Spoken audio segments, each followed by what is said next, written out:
하늘의 문을 여소서.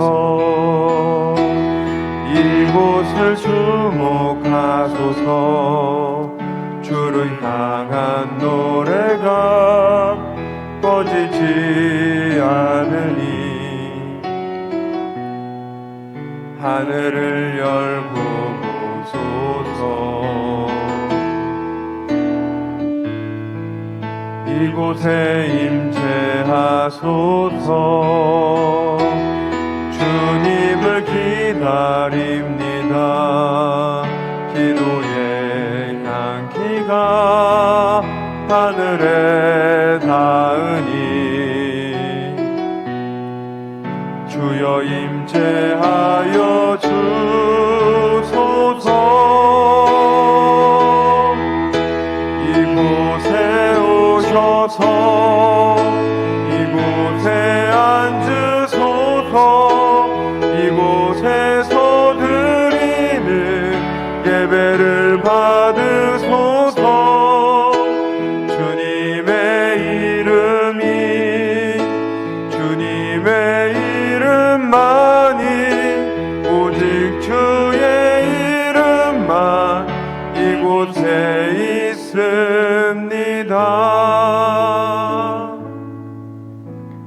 나는 주의 힘을 노래하며 아침에 주의 인자하심을 높이 부르오리니 주는 나의 요새이시며 나의 환난 날에 피난처이심이니이다. 나의 힘이시여 내가 주께 찬송하오리니 하나님은 나의 요새이시며 나를 긍휼히 여기시는 하나님이심이니이다. 아멘. 사도신경으로 우리의 흔들리지 않는 신앙을 고백합니다. 전능하사 천지를 만드신 하나님 아버지를 내가 믿사오며 그 외아들 우리 주 예수 그리스도를 믿사오니 이는 성령으로 잉태하사 동정녀 마리아에게 나시고 본디오 빌라도에게 고난을 받으사 십자가에 못 박혀 죽으시고 장사한 지 사흘 만에 죽은 자 가운데서 다시 살아나시며 하늘에 오르사 전능하신 하나님 우편에 앉아 계시다가 저리로서 산자와 죽은 자를 심판하러 오시리라. 성령을 믿사오며 거룩한 공회와 성도가 서로 교통하는 것과 죄를 사하여 주시는 것과 몸이 다시 사는 것과 영원히 사는 것을 믿사옵나이다. 아멘. 앉으셔서 찬송가 539장 찬양합니다.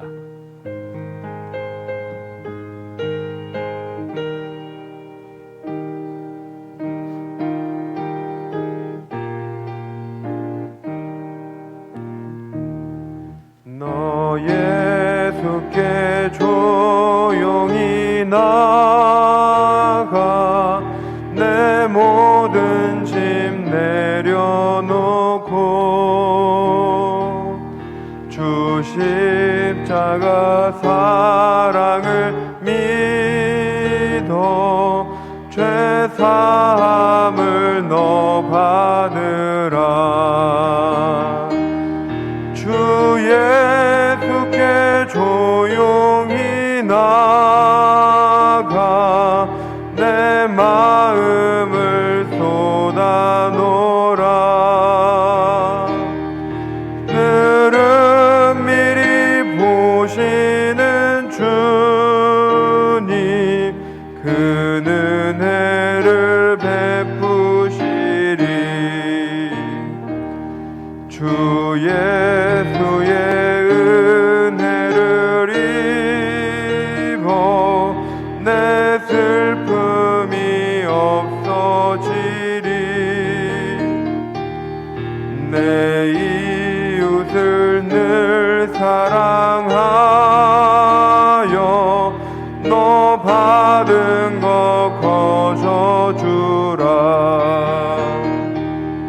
주 예수께 조용히 나가 내 마음을 쏟아놓으라. 늘은 미리 보시는 주님 그 은혜를 베푸시리. 주 예수를 친구로 삼아 늘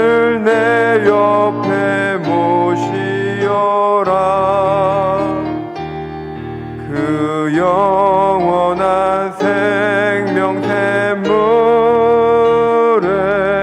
내 마른 목 죽이어라. 주 예수께 조용히 나가 내 마음을 쏟아놓으라. 늘은 미리 보시는 주님 그 은혜를 베푸시리. 너 주님과 사귀어 살면 새 생명이 넘치리라. 주 예수를 찾는 이 앞에 참 밝은 빛 비추어라. 주 예수께 조용히 나가 내 마음을 쏟아놓으라. 늘은 미리 보시는 주님 그 은혜를 베푸시리. 이 시간에 보실 하나님의 말씀은 다니엘서 5장 1절에서 12절 말씀, 다니엘서 5장 1절에서 12절 말씀 한 절씩 교독하도록 하겠습니다. 벨사살 왕이 그의 귀족 1000명을 위하여 큰 잔치를 베풀고 그 1000명 앞에서 술을 마시니라. 벨사살이 술을 마실 때에 명하여 그의 부친 느부갓네살이 예루살렘 성전에서 탈취하여 온 금은 그릇을 가져오라고 명하였으니 이는 왕과 귀족들과 왕후들과 후궁들이 다 그곳으로 마시려 함이었더라. 이에 예루살렘 하나님의 전 성소 중에서 탈취하여 온 금그릇을 가져오매 왕이 그 귀족들과 왕후들과 후궁들과 더불어 그것으로 마시더라. 그들이 술을 마시고는 그 금은 구리, 쇠, 나무, 돌로 만든 신들을 찬양하니라. 그때 사람의 손가락들이 나타나서 왕궁 촛대 맞은편 석회벽에 글자를 쓰는데 왕이 그 글자 쓰는 손가락을 본지라. 이에 왕이 즐기던 얼굴빛이 변하고 그 생각이 번민하여 넓적다리 마디가 녹는 듯하고 그의 무릎이 서로 부딪힌지라. 왕이 크게 소리질러 술객과 갈대아 술사와 점쟁이를 불러오게 하고 바벨론의 지혜자들에게 말하되 누구를 막론하고 이 글자를 읽고 그 해석을 내게 보이면 자주색 옷을 입히고 금사슬을 그의 목에 걸어주리니 그를 나라의 셋째 통치자로 삼으리라 하니라. 그때에 왕의 지혜자가 다 들어왔으나 능히 그 글자를 읽지 못하며 그 해석을 왕께 알려주지 못하는지라. 그러므로 벨사살 왕이 크게 번민하여 그의 얼굴빛이 변하였고 귀족들도 다 놀라니라. 왕비가 왕과 그 귀족들의 말로 말미암아 잔치하는 궁에 들어왔더니 이에 말하여 이르되 왕이여 만수무강 하옵소서. 왕의 생각을 번민하게 하지 말며 얼굴빛을 변할 것도 아니니이다. 왕의 나라에 거룩한 신들의 영이 있는 사람이 있으니 곧 왕의 부친 때에 있던 자로서 명철과 총명과 지혜가 신들의 지혜와 같은 자니이다. 왕의 부친 느부갓네살 왕이 그를 세워 박수와 술객과 갈대아 술사와 점쟁이의 어른을 삼으셨으니 왕이 벨드사살이라 이름하는 이 다니엘은 마음이 민첩하고 지식과 총명이 있어 능히 꿈을 해석하며 은밀한 말을 밝히며 의문을 풀 수 있었나이다. 이제 다니엘을 부르소서. 그리하시면 그가 그 해석을 알려드리리이다 하니라. 아멘. 소천 광고 드립니다. 605목장 차영자 권사님 남편 되시던 고 이병찬 집사님 11월 26일 어제 소천을 하셨습니다. 입관 예배가 오늘 금요일 오전 10시 30분에 아산병원 장례식장 서울에서 있을 예정입니다. 우리 성도님들 많은 위로와 또 기도를 부탁드립니다. 해당 부서 특별히 일남전도회 5여전도회입니다. 기억해 주시고요. 드린 예물 감사헌금 1,000번 제서헌금 예배헌금 봉헌합니다. 기도하겠습니다. 하나님 감사합니다. 새벽을 깨우게 하시고 주님 앞에 기도하며 하나님의 얼굴을 구할 수 있도록 은혜 베푸심을 감사와 찬양을 드립니다.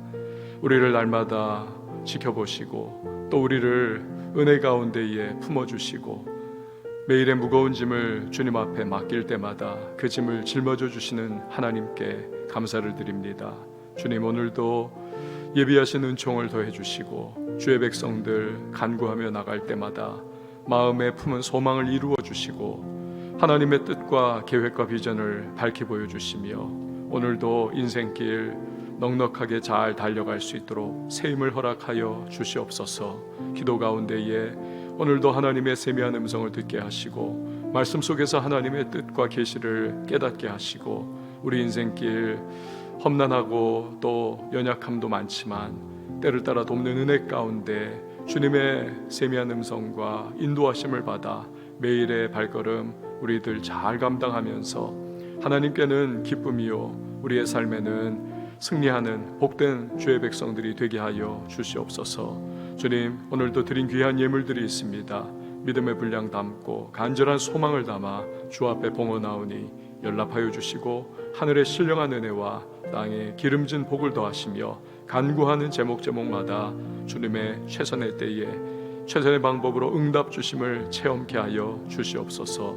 오늘도 이 새벽을 섬기는 반주자에게 주의 평강과 은총으로 함께 하시고 기도하는 소망들 주님의 기억하심 받으며 풍성한 응답을 체험케 하여 주시옵소서. 오늘도 우리의 모든 부르짖음 가운데 성령의 기름 부어 주실 줄 믿고 이유를 맡겨드리며 예수님의 이름으로 기도하옵나이다. 아멘. 오늘의 본문은 역사의 한 획을 그었던 바벨론 제국이 멸망하던 날입니다. 바로 그 밤에 있었던 세속 역사가들은 결코 알지 못하는 내용을 기록을 하고 있습니다.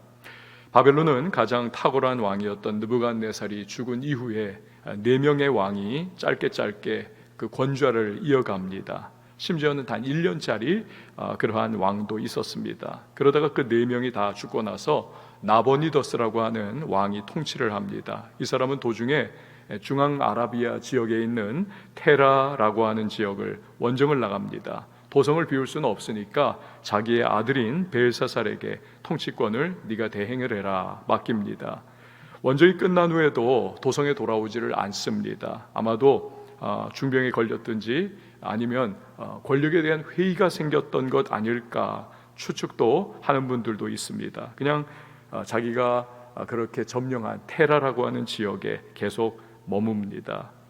자, 그래서 성경은 느부갓네살 이후에 그냥 벨사살로 그렇게 직행을 하고 있는 겁니다.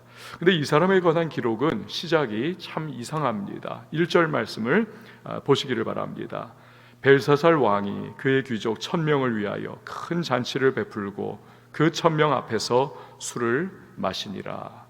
보통 왕에 대해서 기록하자면 어떻습니까? 그가 했던 굵직한 업적을 기록하면서 시작하든지 그가 무슨 정복 행위를 한다든지 어떤 통치 행위를 그렇게 다룰 것 아닙니까? 하지만 성경은 벨사살에 대해서 처음으로 기록을 하면서 그가 술을 마셨다라고 기록을 합니다. 이 사람은 좀 약간 이상한 비정상적이고 좋지 못한 그런 성정을 가지고 있는 사람이다. 이게 성경은 굉장히 안 좋은 평가로 이 사람을 시작을 하는 겁니다. 그 복선을 깔고 있는 거예요. 그도 그럴 것이 지금 벨사살이 처하고 있는 환경이라고 하는 것은 전혀 지금 술 마실 상황이 아닙니다. 왜냐하면 1000명이나 되는 귀족과 신하와 더불어서 거대한 술판을 벌이고 있는 지금 이 순간 바벨론 도성은 정상 상태가 아닙니다. 메대와 파사의 연합군, 즉 고레스가 이끌고 있는 이 연합군에게 포위를 당하고 있는 상황이기 때문에 그렇습니다. 멸망을 코앞에 두고 있다는 사실이죠. 자, 근데 이런 상태의 술판을 벌인다. 이 정상이 아닌 거죠. 그럼 왜 벨사살이 이런 행동을 하고 있을까? 허세를 부리는 겁니다. 허풍을 떠는 겁니다. 너희들이 아무리 우리를 둘러싸고 그렇게 진을 치고 연합군으로 공격해 와도 아무리 해봐라, 우리는 까딱없다. 이걸 보여주려고 하는 그러한 과대 포장인 것입니다. 그런데 이 허세와 허풍으로 시작된 술잔치가 벨사살이 거나하게 취했을 무렵에 그는 절대로 해서는 안 될 행동을 하나를 합니다. 2절에서 4절 말씀을 보시기를 바랍니다. 벨사살이 술을 마실 때에 명하여 그에 붙인 느부갓네살이 예루살렘 성전에서 탈취하여 온 금은 그릇을 가져오라고 명하였으니 이는 왕과 귀족들과 왕후들과 후궁들이 다 그것으로 마시려 함이었더라. 이에 예루살렘 하나님의 전 성소 중에서 탈취하여 온 금그릇을 가져오매 왕이 그 귀족들과 왕후들과 후궁들과 더불어 그것으로 마시더라. 그들이 술을 마시고는 그 금, 은, 구리, 쇠, 나무, 돌로 만든 신들을 찬양하니라. 언제나 이 허세와 허풍이라고 하는 것은 사람을 선을 넘도록 만듭니다. 그 술 취한 사람 보세요. 되게 큰 소리로 막 하여튼 뻥뻥뻥뻥거리면서 그렇게 큰 소리를 치죠. 겁을 상실합니다. 그러다가 멱살 잡고 뭐 하여튼 쌈박질을 하든지 소란을 피웁니다. 정상 상태라면 그 사람 절대 그런 일 안 할 사람입니다. 근데 벨사살이 그런 모습이더라는 겁니다. 술을 퍼마시고 나서 게다가 적 앞에서 허세와 막 허풍을 막 피우느라고 1000명이나 되는 술판을 버리고 거나하게 취했을 무렵에 그만 더 허세와 허풍을 떨고자 하니까 예루살렘 성전에서 빼앗아온 금은 기명에다가 술을 퍼 마시더라는 겁니다. 자기네 바벨론의 영광과 권세가 이 정도로 세다, 이걸 보여주고 싶었던 것이죠. 문제는 그 금은 기명들은 하나님께 봉헌된 것이기 때문에 오직 하나님의 성전에서 오직 하나님을 위해서만 사용이 돼야만 한다는 데 문제가 있습니다. 하지만 멋대로 이것을 사용하면서 게다가 자기네가 섬기는 우상을 찬양을 하고 있습니다. 아마도 하나님의 성전 기명으로 처음에는 그냥 막 술을 마셨겠죠. 그러다가 이게 유대인들의 그 신의 성전의 기명이지, 그 신이 얼마나 약하면 우리에게 자기 백성들을 다 망하게 놔뒀겠어. 역시 우리의 말뚝신이 최고야. 그러면서 지금 메대와 바사 연합군이 자기들을 둘러서 친치고 있으니까 말뚝신은 우리를 반드시 저들로부터 지켜주고 승리하게 해줄 거야. 막 뭐 이런 식으로 계속해서 그렇게 떠들면서 술판을 벌였겠죠. 여러분, 하나님은 결코 만홀히 여기심을 받는 분이 아니십니다. 유다 나라가 바벨론에게 망한 것은 무엇입니까? 하나님이 우상 숭배와 그들이 벌인 죄악에 대하여 심판을 하신 거지요. 바벨론 나라도 역시 하나님의 심판의 도구로서만 쓰임을 받은 것, 그 이상도 이하도 아닌 것입니다. 그럼에도 불구하고 감히 하나님을 비웃고 그 성전 기명으로 성전 신성 모독을 하니까 하나님이 벨사살을 그냥 놔두지를 않으십니다. 벨사살의 술 기운이 확 깨는 일을 하나님께서 일으키십니다. 5절 6절 말씀이죠.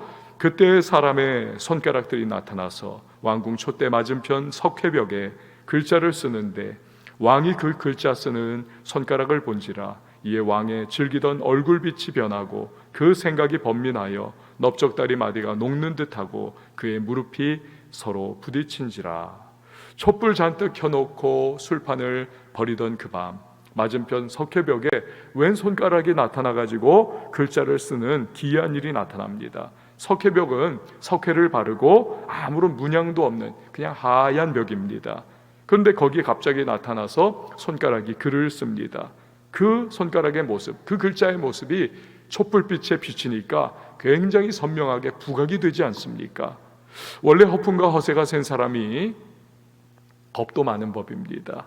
내면 세계가 꽉 차있지 못한 사람, 내면이 단단하지 못한 사람이 허풍과 허세가 센 법이지 않습니까? 조금만 충격을 받아도 와르르 무너지게 되어 있습니다. 이 내면 세계가 허술한 사람들이 주로 하는 일이 벨사살이 그러했듯이 자꾸 남에게 밖으로 이걸 내보이려고 하는 욕구가 강합니다. 사실은 마음속이 허하기 때문이죠. 깨질 듯 말 듯 마음이 상태가 이게 약한 것을 밖으로 드러내기 싫어서 오히려 무언가 겉에 드러나는 모습을 통해서 커버를 하려고 하는 거지요.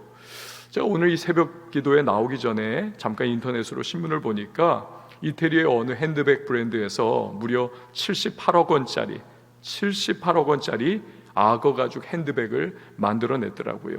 제목이 그랬습니다. 이거 어느 사모님이 사갈까?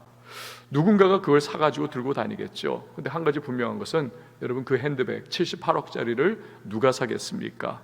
내면이 헛헛한, 그래서 그걸 사고 들고 다니는 것으로 마음 채워지는 그 누군가가 사지 않겠습니까? 사실은 불쌍한 사람이죠. 내면 세계가 정말로 충만하다면 그냥 뭐 몇십만 원짜리, 아니 뭐 몇만 원짜리라도 뭐 별 생각 없을 겁니다. 그래서 자꾸 내가 겉으로 드러나는 것에 내가 지금 집착을 하고 있다. 뭔가 내가 겉으로 드러나는 일을 자꾸 그렇게 집착한다. 이걸 내 자신에 대해서 발견을 한다면 여러분, 지금 내 내면 세계에 뭔가 이 문제가 있는 겁니다. 기도 가운데 과연 그 문제가 뭘까 잘 파악을 해서 그 부분 점검을 해야 합니다. 우리는 하나님과의 관계를 통해서 만족을 얻어야만 합니다. 다윗이 시편 23편에서 여호와는 나의 목자시니 내가 부족함 없다 고백한 것처럼 하나님이 주시는 내적인 평안함, 주님이 주시는 영적인 만족을 얻으면 자꾸 다른 것에 쏠리는 이 마음, 이것도 점점 사라지게 되어 있습니다. 오늘 벨사살을 보세요. 완전히 겁에 질렸습니다. 분명히 저 손가락이 쓰는 글자가 나라의 운명에 관할 것이라는 느낌이 옵니다. 하지만 뜻을 알지 못하니까 더 두려운 거지요. 그래서 옛 왕들이 했듯이 바벨론의 술사들을 소집을 합니다. 7절과 8절 말씀입니다. 왕이 크게 소리질러 술객과 갈대아 술사와 점쟁이를 불러오게 하고 바벨론의 지혜자들에게 말하되 누구를 막론하고 이 글자를 읽고 그 해석을 내게 보이면 자주색 옷을 입히고 금사슬을 그의 목에 걸어주리니 그를 나라의 셋째 통치자로 삼으리라 하니라. 그때 왕의 지혜자가 다 들어왔으나 능히 그 글자를 읽지 못하며 그 해석을 왕께 알려주지 못하는지라. 그러므로 벨사살 왕이 크게 번민하여 그의 얼굴빛이 변하였고 귀족들도 다 놀라니라. 글자 해석하는 사람에게는 누구에게든지 자주색 옷을 입힌다. 이 왕의 위엄을 상징하는 옷입니다. 금사슬을 목에 걸어준다. 왕의 은총을 받은 표시입니다. 셋째 통치자 삼는다. 부왕인 나보니더스, 그리고 자기 벨사살, 그 다음에 권력자가 되게 해주겠다는 거죠. 엄청난 혜택을 지금 포상으로 내걸고 있습니다. 이거 해석만 하면 운명이 바뀌는 겁니다. 가문이 바뀌는 겁니다. 하지만 어떻습니까? 하나님의 계시는 하나님의 영으로서만 해석할 수가 있는 거죠.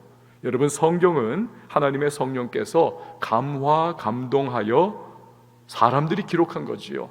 그 사람들, 기록자들을 성령께서 감동을 주셔서 기록을 하게 한 겁니다. 그러니까 성경은 하나님의 성령의 조명 가운데만 제대로 해석을 할 수가 있고 적용을 할 수가 있습니다. 그러니까 설교를 준비할 때도 그렇고 여러분들이 큐티할 때도 그렇고 또 성경을 통독할 때도 제일 먼저 해야 될 것이 그냥 성경 붙잡고 하는 것이 아닙니다. 기도해야만 합니다. 하나님, 성경을 기록해 하신 성령께서 내 마음과 심령을 감동 주시고 감화 주시고 빛을 비춰 주셔서 말씀을 잘 읽게 하시고 큐티하게 하시고 준비하게 하시고 해석해 하셔서 말씀을 잘 깨닫게 해달라고. 그 성령의 조명이 있어야, 이해의 빛이 비추어야 하나님의 말씀을 제대로 깨달을 수가 있는 것입니다. 바벨론의 술사 중에 그 누구도 석회벽에 손가락이 나타나 쓴 글을 해석하지 못합니다. 벨사살은 더더욱 그럴수록 번민이 심해집니다. 그렇죠. 지금 밖에는 도성을 메대와 바사의 연합군이 뺑 둘러싸고 있습니다. 허풍과 허세로 술판을 지금 난잡하게 버렸습니다. 예루살렘 성전의 기명으로 술을 퍼 마시면서 신성모독했는데 이런 일이 생기니까 마음이 추풍낙엽처럼 지금 막 흔들리고 있습니다. 불길한 예감이 마음에 완전히 꽉 차 있습니다. 그래서 얼굴빛이 하얗게 질리고 함께한 귀족들도 다 놀랐습니다. 이때에 선조 느부갓네살 왕의 부인 즉 황후가 나서죠. 성경에는 왕비라고 기록이 되어 있습니다. 처음에도 말씀드렸듯이 느부갓네살 다음에 4명의 왕은 아주 짧은 기간에 통치했기 때문에 이 느부갓네살의 황후가 여전히 생존해 있는 거지요. 10절에서 12절 말씀을 보시기를 바랍니다.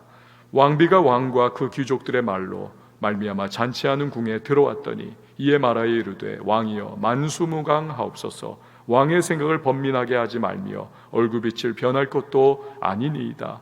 왕의 나라에 거룩한 신들의 영이 있는 사람이 있으니 곧 왕의 붙인 때에 있던 자로서 명철과 총명과 지혜가 신들의 지혜와 같은 자니이다. 왕에 붙인 느부갓네살 왕이 그를 세워 박수와 술객과 갈대아 술사와 점쟁이의 어른을 삼으셨으니 왕이 벨드사살이라 이름하는 이 다니엘은 마음이 민첩하고 지식과 총명이 있어 능히 꿈을 해석하며 은밀한 말을 밝히며 의문을 풀 수 있었나이다. 이제 다니엘을 부르소서. 그리하시면 그가 그 해석을 알려드리리이다 하니라. 느부갓네살 이후로 역사의 무대의 전면에서 사라졌던 다니엘이 다시 소환되는 순간입니다. 벨사살이 그를 불러냈습니까? 겉으로는 그렇습니다. 하지만 아닙니다. 하나님께서, 그 역사의 주관자가 되신 하나님께서 다니엘을 다시 불러내셨던 거지요. 느부갓네살이 죽은 이후에 잊혀졌던 다니엘을 불러내셔서 지금 가장 강력한 제국이었던 바벨론이 멸망하는 바로 이 순간 하나님의 뜻을 선포하는 일에 그를 사용하고 계시는 것입니다. 사람들은 다니엘을 잊었습니다. 하나님은 결코 충성스러운 다니엘을 잊지 않으셨습니다. 그를 보존하고 계시다가 가장 결정적인 순간에 사용해 주시는 것입니다. 교역자 회의를 할 때 가끔 제가 우리 교역자분들에게 조급해하지 말 것을 이야기를 할 때가 있습니다. 빨리 목회에 전면에 나서고 싶고 목회 성공하고 싶고 빨리 교회 부임도 하고 싶고 하여튼 빨리 뭔가를 원하는 것이 인지상정이죠. 그러나 지금 하나님께서 놓아두신 이 왕성교회에서 보이든 보이지 않든 간에 최선 충성을 다하면 반드시 하나님께서 발굴해 주시고 최선의 때에 최상의 장소에서 사용해 주실 거라는 것을 말씀을 하고는 합니다. 다윗이 그렇지 않습니까? 아버지의 몇 마리 안 되는 그 양, 꼭 가족 식구들끼리 치는 그 양입니다. 그거 열심을 다해서 치고 있습니다. 목동일에 최선을 다합니다. 아무도 알아주지 않습니다. 아버지도 인정을 하지 않고 있었습니다. 사자의 이빨과 곰의 발톱에서. 그러나 어떻습니까? 이 다윗은 그 양새끼를 목숨 걸고 건져내기까지 하면서 최선을 다하는 것입니다. 그럴 때 하나님께서 이 다윗을 하나님의 약물인 이스라엘의 목자, 즉 왕으로 사용을 해주시는 것이죠. 아무에게도 드러나 있지 않던 그 시골 한 촌구석에 그렇게 처박혀 있던 다윗이지만 때가 되니까 하나님께서 인정해 주시고 기억해 주시고 소환해 주셔서 그를 위대한 왕으로 삼아 주시는 거죠. 한 번은 흑인 인권 운동가요 노벨상 평화상 수상자인 마틴 루터 킹 목사님께서 길거리를 쓸고 있던 어느 흑인이 투덜투덜하더랍니다. 왜 그래요? 그러자 그가 대답을 해요. 왜 나는 백인들이 어질러 오는 길거리 쓰레기나 청소하는 이런 신세가 됐을까? 그래가지고 입에 불평이 가득 차 있다는 겁니다. 그때 이 목사님이 이 흑인 청소부의 어깨를 감싸고 부드럽게 말을 합니다. 그러지 마시고요, 하나님께서 창조하신 이 세상의 한 부분을 내가 아름답게 가꾸고 있다는 그 생각으로 한번 해보세요. 이 말을 들은 이 흑인 청소부가 그 순간 얼굴이 다 펴지면서 그렇구나 그러면서 청소하는 태도가 180도 달라지더라는 겁니다. 여러분, 하나님이 우리를 놓아두신 자리가 있습니다. 삶의 자리가 있고 학업의 자리가 있고 일터의 현장이 있고 가정의 자리가 있습니다. 때로는 불만족스러울 때도 있습니다. 그러나 잊혀진 것 같이 느껴지고 아무도 나를 주목하지 않는 것과 같이 생각되고 또 현실이 그렇다 할지라도 지금 그 순간에도 나의 유일한 관객 되시는 하나님은 나를 지켜보고 계십니다. 바라보고 계시는 것입니다. 그러니까 우리는 그분 앞에서 최선과 충성을 다하는 사람이 되면 되는 것입니다. 그래서 골로새서 3장 23절에서 이렇게 권면하지 않습니까? 무슨 일을 하든지 마음을 다하여 주께 하듯 하고 사람에게 하듯 하지 말라. 즉 그 일을 통해서 우리는 하나님의 세계를 가꾸어 나가는 것이지요. 그 일을 통해서 하나님을 우리는 섬기는 것입니다. 종교개혁의 후손들이 그래서 자기가 맡은 일에 최선을 다한 거죠. 빵집 사장이면 빵 굽는 일에, 청소부면 청소하는 일에, 이것저것 하는 거면 그 일에 최선을 다했던 겁니다. 그 일을 통해서 나는 성직을 감당하는 거다, 하나님이 맡기신 일을 감당하는 거다, 최선을 다했습니다. 그럴 때 그 일에 노하우가 생기고 그래서 그 일에서 그들은 사업을 이루어 나갈 수 있었던 것이고, 그래서 시계 문화가 그렇게 스위스에서 발전을 했던 것이고, 초콜릿 만드는 일에 그들이 덴마크에서 그렇게 그 일에 성공을 했던 것이고, 여러 영국에서는 또 산업혁명을 그들이 꽃을 피울 수 있었던 것이고, 그래서 프로테스탄티즘, 개신교 사상이 산업혁명과 서구사회에 이 모든 문명과 문화를 꽃피우고 발전시키는 그러한 위대한 역사를 일으켰던 거지요. 그들이 자신들이 맡았던 그 일에 최선을 다하지 않았다면, 그 스위스의 시계산업, 그 산골짜기에 들어가가지고 그 일을 하는 것에서 그들이 나는 왜 이렇게 하나님 섬기는 사람이 이 시골 산골짜기에 쫓겨나가지고 이렇게 나는 무명으로 살아가는가, 그렇게 한탄이 나고 있었다면 오늘날 스위스 시계산업, 여러분 그런 일 없습니다. 영국의 산업혁명, 그 일도 일어날 수가 없었던 겁니다. 하나님께서 나에게 오늘 이 자리에 맡겨 놓으신 것이고, 이 자리에 내가 최선 다하며 주님을 섬기는 것이 바로 성직과 같은 것이고, 주님은 나를 지금도 바라보고 계신다. 여러분, 이 마음, 오늘 우리를 놓아주신 삶의 자리에서 저와 여러분이나 꽃을 피우고 열매를 맺고 최선을 다할 수 있기를 바랍니다. 그것으로 하나님께 영광을 돌리는 것이지요. 그 자리가 종교개혁자들의 말처럼 예배의 자리인 것입니다. 그 일이 성직임을 우리가 기억하면서 최선 다하는 우리 오늘의 하루가 될 수 있기를 바랍니다. 하나님께서 반드시 기억해 주십니다. 그리고 하나님의 능력의 손이 우리를 붙잡아 사용해 주실 것입니다. 하루의 시작입니다. 오늘도 주님 앞에서 헌신하는 마음으로 최선 다해 땀 흘리고 섬기면서 우리 그 놓아두신 삶의 자리에서 주님을 예배하는 심령으로 그렇게 열심히 땀 흘리며 살아가는 저와 여러분 우리 모두가 될 수 있기를 바랍니다. 우리 함께 찬양하시고 기도하도록 하겠습니다.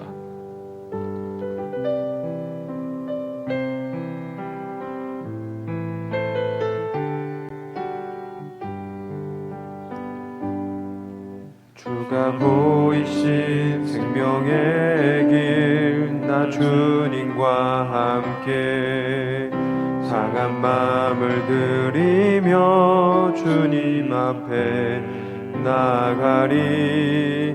나의 의로움이 되신 주 그 이름 예수, 나의 길이 되신 이름 예수,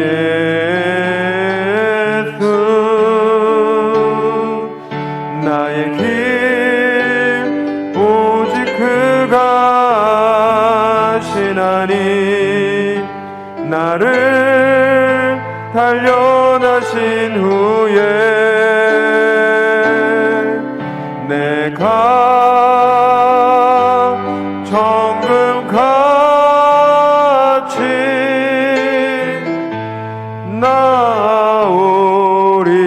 나오리라. 주가 보이신 생명의 길 나 주님과 함께 상한 마음을 들이며 주님 앞에 나가리. 나의 의로움이 되신 주 그 이름 예수, 나의 길이 되신 이름 예수,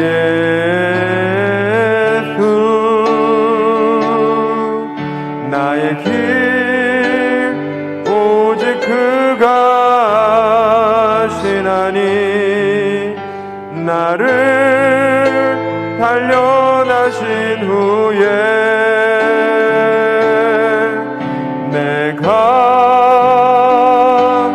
정금같이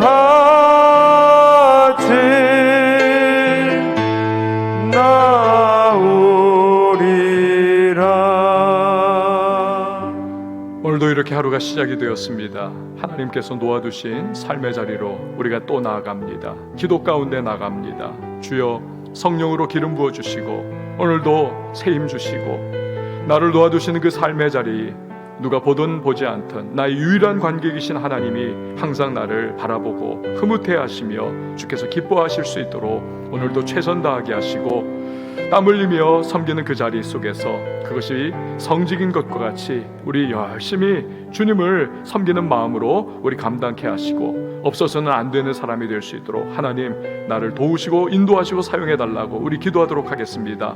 아울러서 그 기름 부으심 가운데 오늘도 좌로나 우로나 치우치지 않고 믿음의 정로를 가며 우리 하나님의 마음에 시원함과 기쁨 드리며 오늘도 삶의 모든 현장, 다가오는 일들, 선택과 결정 속에 믿음으로 반응해 나갈 수 있도록 도와달라고 우리 함께 기도하며 나갑니다. 가정 위해서, 자녀를 위해서, 교회를 위해서, 일터 현장 위해서, 또 선교사님과 나라와 민족과 열방을 위해서 기도할 때에 우리 한번 두 손 높이 들고 주님의 이름 외치고 기도하며 나가도록 합니다.